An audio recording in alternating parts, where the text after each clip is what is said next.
Hi folks, Howard here. Welcome to Complexity Unraveled.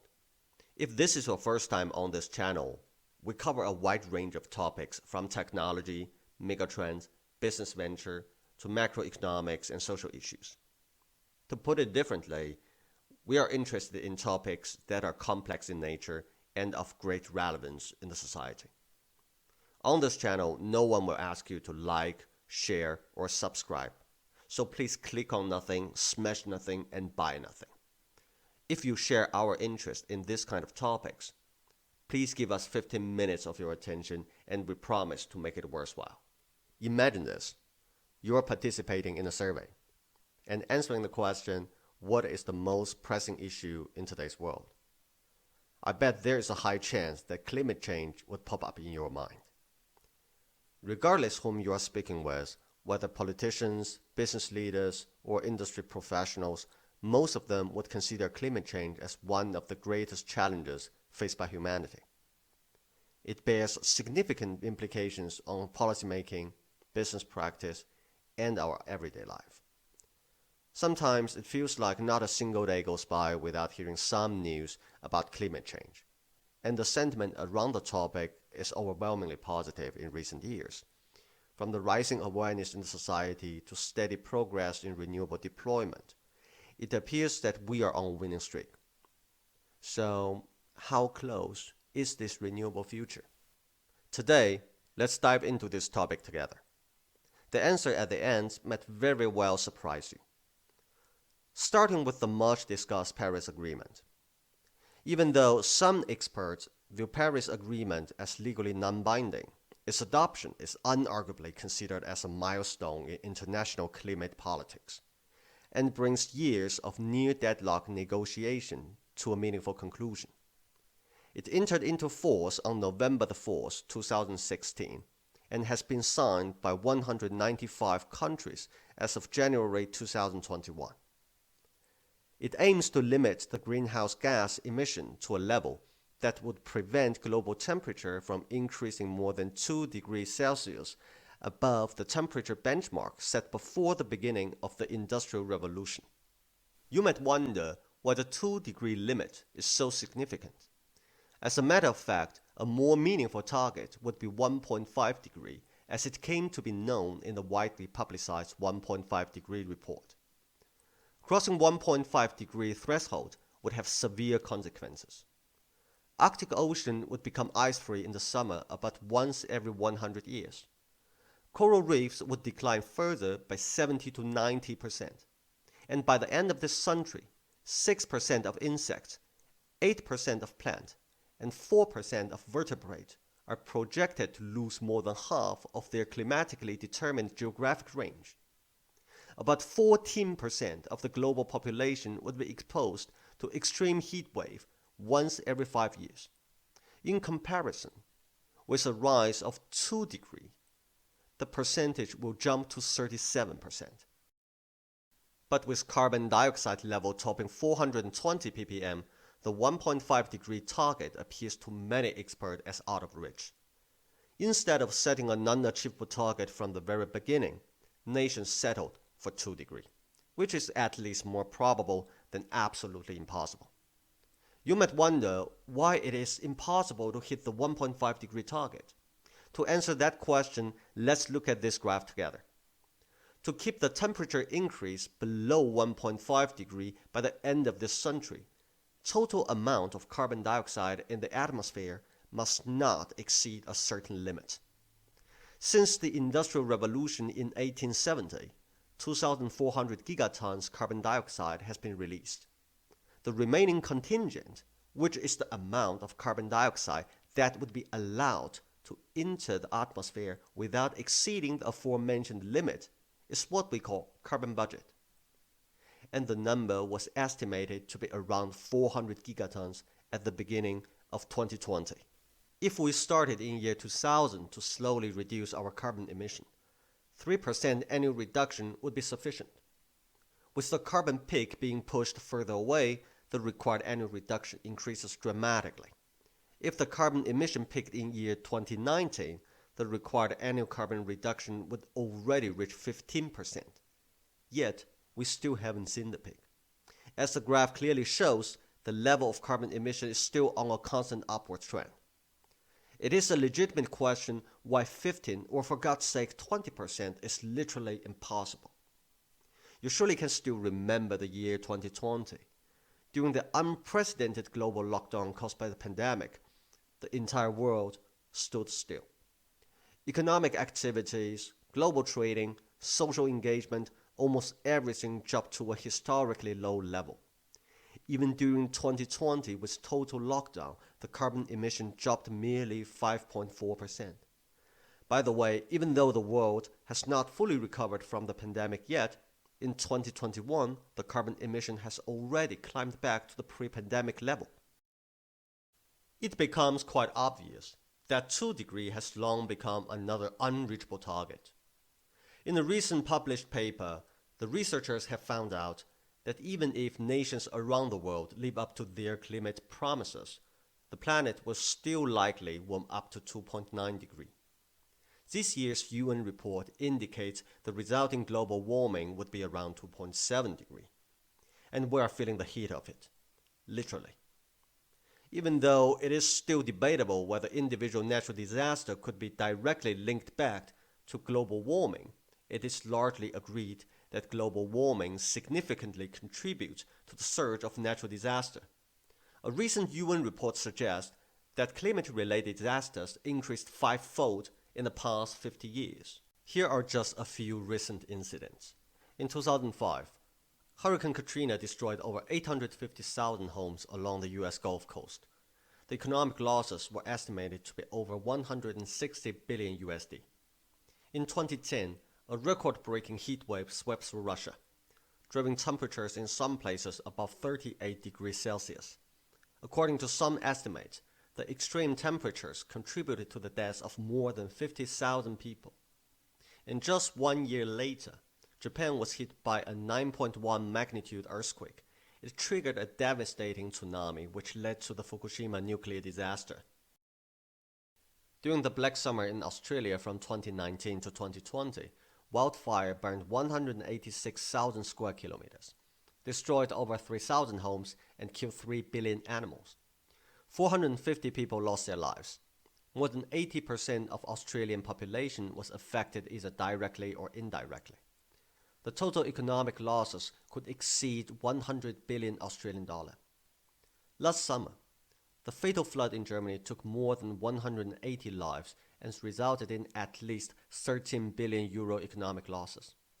In the past 50 years, weather-related disasters took more than 2 million lives and caused over $3.6 trillion losses. It is fair to say that following the current path and harvesting energy primarily from fossil sources is probably not the smartest idea in the room. Nevertheless, the number of alternative options is indeed quite limited. Since the future of nuclear fusion is still subject to uncertainty, renewable energy is literally the only deployable solution at utility scale, and the world is betting on it.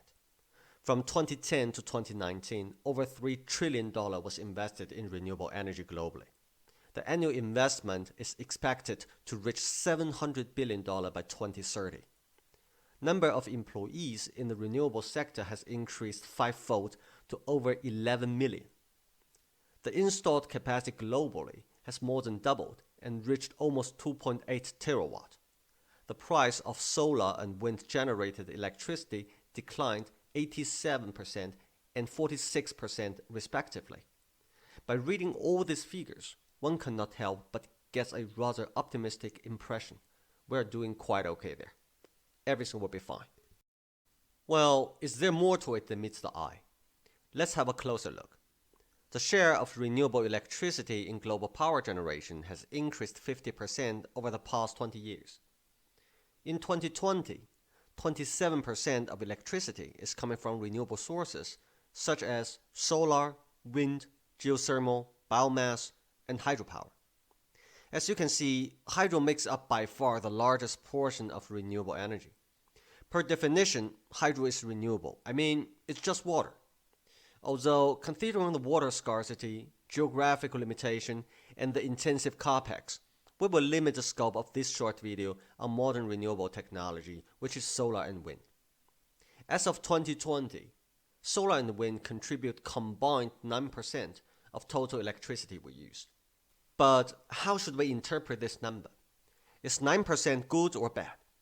To answer this question in a meaningful way, we need the second half of the equation, the degree of electrification.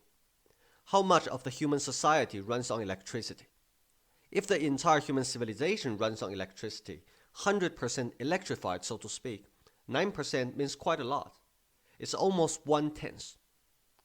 But if only a small portion of our society is electrified, 9% would be only a small fraction of a small slice. And the answer is pretty much straightforward. Not a lot, not even 20%. Which means, even if we phase out all the coal-fired power plants, decommission every single nuclear plant instantaneously, 80% of our society would still run on fossil fuel. And the cause of the low electrification degree resides in two large sectors, thermal and transport. Thermal accounts for more than half of our final energy consumption, and transport for almost 1/3. Even though electricity and energy are so closely associated with each other, sometimes even used interchangeably in our language, energy goes far beyond electricity. Thermal is referred to the energy we use to control the temperature. About 50% of the heat produced is used for industrial processes. Another 46% is consumed in building for water and spatial heating. Accounting for 50% of global final energy consumption, heating is the largest energy end use, and it contributes 40% of the carbon dioxide emission. In total, less than 8% of heating is electrified, with merely 2% of heating runs on renewable electricity, which in turn represents 1% share of renewable energy in the final energy consumption. Transport and mobility represent approximately 1/3 of the final energy consumption. They're responsible for 57% of the global oil demand and 24% of direct carbon dioxide emission. Despite of the large number of transport modalities, road vehicles lead the pack by a large margin. Cars, trucks, buses, and 2-3-wheelers account for more than 75% of the transport-related carbon dioxide emission. In recent years, electric vehicle has gathered so much momentum it becomes a virtually omnipresent topic. From infrastructure of charging network to transformation of automotive industry, from autonomous driving to battery technology, EV becomes synonymous to innovation, disruption, and sustainability. With Tesla crossing the $1 trillion mark, EV companies are literally on top of the world. Just for a minute, let's take one step back and look at the EV penetration in number. In 2020, the global EV sales is slightly over 3 million units, while plug-in hybrids still accounting for approximately 30% of the EV sales. The battery EV sales volume is around 2 million units per year. And in the case of global stock, the accumulated number of battery EV, excluding plug-in hybrid, is around 6.8 million units by the end of 2020. Now, let's compare the same number with internal combustion. In the same year, 2020, 62 million internal combustion cars were sold. As for the size of existing internal combustion cars worldwide, the estimation is well over 1.4 billion units. Now you see where this goes. Sales-wise, 2 million battery EV versus 62 million internal combustion cars. Stock-wise, 6.8 million battery EV versus over 1.4 billion internal combustion cars. Despite all the enthusiasm and excitement in the EV industry, we're still in the very first inning. Broken down to the actual degree of electrification, only 1% of transport sector is electrified. Only 1/3 of it is powered by renewable sources. Bottom line, renewable share in the transport sector represents less than 0.1% in the final energy consumption. I know there are tons of stats in this video. It could be a little bit overwhelming. So let's take a minute and put everything we have discussed on one page. Starting with power generation. Electricity represents 17% in the final energy consumption. 9% of which is generated by solar and wind. This can be translated into 1.5% renewable electricity share in the final consumption. Now, move on to thermal. Heating represents 51% in final energy consumption, 2.1% of which is powered by solar and wind. Once again, we translate this into 1% renewable electricity share in final consumption. Last but not least, transport and mobility. They represent 32% in final energy consumption, 0.3% of which is powered by solar and wind. This is equivalent to 0.1% renewable electricity share in final consumption. Now we have it. After years of effort in energy transition, approximately 2.5% of our society runs on solar and wind. This number might be considerably lower than some of you would expect. And spoiler alert, it doesn't stop here. There's one more thing we need to discuss. Today, Asia and Africa are home to almost 80% of world population, a sizable portion of which still live in poverty and deprivation, and suffer from hunger and homelessness. With improved living standard, global energy demand is expected to grow continuously throughout the century. Some might wonder why it matters. Well, a sustainable future is characterized by higher share of renewable energy in the entire energy mix. If the total energy demand is constantly increasing, higher renewable share would only be possible if the renewable deployment is on a considerably faster pace than the growing energy demand. Otherwise, at least in absolute terms, more and more would end up running on fossil. Unfortunately, that is exactly what happened. In the past 10 years, global energy demand has increased 19% from 320 exajoules to 381 exajoules. 75% of the additional demand was covered by fossil fuels, nuclear, and traditional biomass. This is also reflected in the fossil fuel market. Except coal, for both oil and gas, the demand has been growing steadily in the past 10 years. It would still take quite a while until they peak. To put it differently, we are actually moving away from a sustainable future instead of moving towards it. None of us wants to paint a dark picture of the future. But here we are. The recent UN climate change conference in Glasgow certainly didn't improve the sentiment. The last-minute change pushed by India and China waters down the language used on coal from phase out to phase down. Somehow it reminded me a saying about Paris Agreement years ago. There are two kinds of countries. Ones don't give a damn about climate change, and ones pretend to care. Renewable deployment itself also faces lots of challenges, from energy storage to solar panel recycling, from rare earth mining to end-of-life wind turbine blade. One thing is for sure, our journey to a sustainable future will be anything but smooth sailing. Maybe nuclear fusion will end up saving the day, like the father of tokamak Lev Asmovich once said, fusion will be ready when society needs it. Thank you for sticking around until the end. We hope this video could be of some help to you. Please let us know your thought on sustainable future in the comments section. If you are interested in any particular topic, feel free to drop a comment. Take care and see you next time.